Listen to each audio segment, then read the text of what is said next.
Hey there everyone. Today I decided to pull out the sun oven and I want to do something, cook in the sun oven and kind of show you guys how that works. I've done a video on the sun oven quite a while ago that goes through the ins and outs of it. So if you're not sure about the sun oven, that's definitely a good one to watch. But today what I want to do is I want to make some chili mac in the sun oven.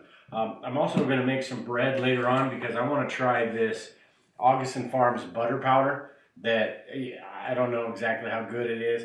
I'm sure it's great in recipes and all that, but I want to try it on some bread, basically. So I'm going to try that as well. But with this chili mac recipe, I've got this elbow macaroni that I put together a couple years ago. And I want to pull these out and see how they are in the Mylar bags. I'm sure they're fine. And instead of the ground beef, you can use canned ground beef. I don't have any right now. I'm going to can my own ground beef here pretty soon, but I do have this beef chunk from Yoders that I was going to review a while ago and never got to it. So I'm going to go ahead and use this in this chili mac and see how that tastes. I'll also taste this before it goes in there and give you an idea of what it's like. But like I said, ground beef, if you can your own ground beef, it's going to be a whole lot cheaper than this. I don't like a whole lot of chunks, and I don't have onions or anything. So I got tomato sauce instead of the tomato dices or whatever. Lisa loves the dices. But I'm making this, so it's going to be puree. And then also just some kidney beans, so that's going to be the main thing. Now, this is, like I said, it's a Frankenstein kind of recipe, because I found a few different kinds, or a few different recipes, and I wanted to just see what I could do. So I read one that they talked about putting taco seasoning in it. Now, you could also use the chili seasoning, or just put the seasonings in yourself, but I figured I would try this, because I want to see what it tastes like. So hopefully it's decent, because this is dinner tonight. And then just a little bit of olive oil. You can use vegetable oil, whatever you want. And then I want to put in some chopped garlic and just some salt and pepper to taste. So basically what I'm going to do is put it all in this dish that fits right in the sun oven. Put this in the sun oven in about 45 minutes to an hour or so. This should be pretty good. But let's go ahead. I'll open these cans and let's get everything mixed up. I'll show you how much. I'm not going to use this whole can of tomato sauce because that just seems like it's going to be too much. But this is the only one I have, the only size I have. So we're going to just play it by ear with that. And I'll probably add a cup of water or so. Again, like I said, this is a Frankenstein recipe, so hopefully it turns out good. If not, I'll update the description below. But let's go ahead and open up these cans, and then we'll start mixing everything together. Okay, so I've got these open. What I'm going to do is just pour them in there and just kind of mix everything around. Before I do that, though, I want to try some of this canned meat out. And it doesn't look all that appetizing because it's not heated up or anything. But it is what it is. Anytime something's canned, it's going to be like that. Once you heat it up, it should be fine. But I just want to taste a little bit and see what it's like.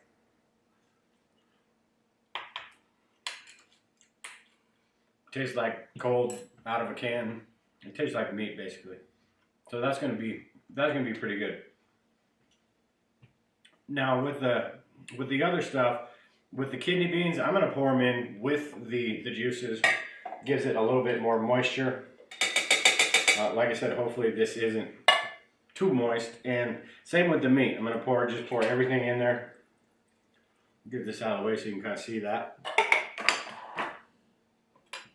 Gonna mash that up a little bit.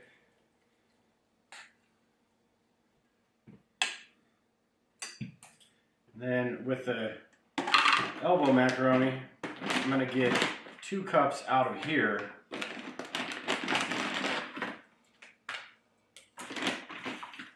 That was oxygen absorber out. So I'm gonna get 2 cups of the dry, not cooked noodles, and just throw them in here. And that's why I wanted to do this, because I don't want to have to, this is an SHTF recipe basically, and I want to be able to just throw stuff in there, put it in the sun oven, no energy, no anything. You know, remember to have a manual can opener to open your cans, but other than that, this is everything that you'll need, and sunlight basically. So when I mix this around, it's not much moisture at all, so I'm going to start off with about a half a can of this. About 2/3 of that anyway. Oh, I dropped the spoon and the fork. Mix that up.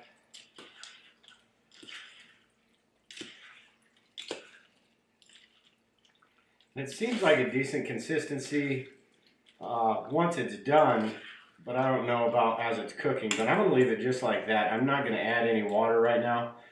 I am going to check it once we're a little bit ways through, but maybe 30 minutes through, and see how thick it is. And if I need to add water, I'll do it at that point. Or even beef broth is probably a good idea.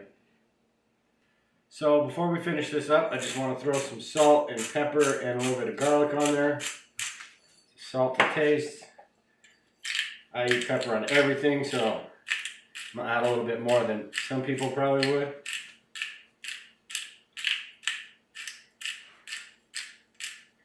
And then a little bit more just for good measure.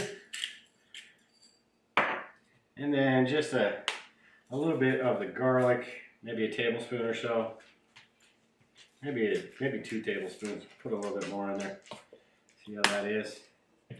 Mix that all in. Now, in an SHTF scenario, you're probably not going to have cheese, but cheese would be really good on this. Tonight for dinner, we're probably going to have cheese. But anyway, oh, almost forgot the taco seasoning. That would have been pretty boring. So, let's go ahead and mix this in there. Stir that in. Want to make sure that's nice and in there so there's not any taco seasoning flavor bombs. But anyway, there's that. And what we're going to do is I'm just going to throw it in the sun oven about 45 minutes to an hour. I'll check it in a half an hour, see how thick it is. But let's run outside and throw this in the sun oven. All right, so now I'm just going to go ahead and throw this in there. And this isn't quite heated up to 350, 400 because I left it out here too long in the wrong position. But still plenty hot, and it will get to that temperature shortly. So I'm going to go ahead and put this in here. Now, if you haven't watched the last video I did on how to use these to adjust the sun oven, what it does is when the light goes through this hole, and I'll see if I can get a picture for you, but when the light goes through that hole, it should be lined up inside there. And this one is your vertical axis, I suppose. And that one should be lined up to, or this one is your left and right axis, this is your vertical axis. So what I usually do is kind of go forward just a little bit, lean forward, that way in a few minutes when the sun comes this way, it's going to be lined up directly. And then about every half an hour, I'll come check it and make sure it's still lined up there and everything's good to go. But that's it for now. We'll come back in about a half an hour, check on this, and then a half an hour after that's done, we'll come out half an hour, adjust this, check on it, and half an hour after that, we'll check and see if the noodles are done, and it should be good to go at that point. All right, so we're about a half an hour in, and the sun oven, it's a little bit later in the afternoon, so it's only getting to about 325, but that's okay. What we're going to do is leave it in there for about another half an hour. A half an hour now, and you can see that it's actually looking pretty good. The noodles are looking like the size they're supposed to be. I'll have to get in there and test one and see how soft they are, but it looks really good. So we'll give it about another half an hour and we'll pull it out and see what everything's like. Okay, so it's been about an hour. I want to open this up and see how this stuff is. Oh, smells amazing. So, looks like it's pretty much done. What I'm going to do is take it out and bring it inside and we'll give it a taste test. Alright, so here is the final product of the chili mac. Lid is still a little bit hot, but it looks really, really good. Let me grab this and mix this around a little bit. Smells awesome too. I may have, it might have been a good idea to put a little bit more water in there, but, really not bad at all. And it smells really good. I think next time I wanted to try the taco seasoning, and you can definitely tell it's taco seasoning, but it's not bad. Next time I might just go with the chili seasoning though. But this, and I've already tasted this, it is wonderful. It is a little bit hot right now, so I'm not going to taste it, but really good, really easy. No electricity needed for anything like this. No boiling water or any of that stuff. Basically, you just put all this stuff that you have in your canned goods, put it in a sun oven. You could even use a Dutch oven for something like this. If you have an outdoor fire and one of the tripods for the Dutch oven, something like this would be really good. But honestly, this is a great meal. This would feed, you know, the entire family and then some. A family of 4, family of 5, no problem. So anyway, let's get the bread and all of that, and then I'm going to do that in the next video. But we'll get the bread and the butter and all that. So make sure and watch that next video. But make sure and subscribe to the channel, and we'll talk to you. We'll see you in the next video.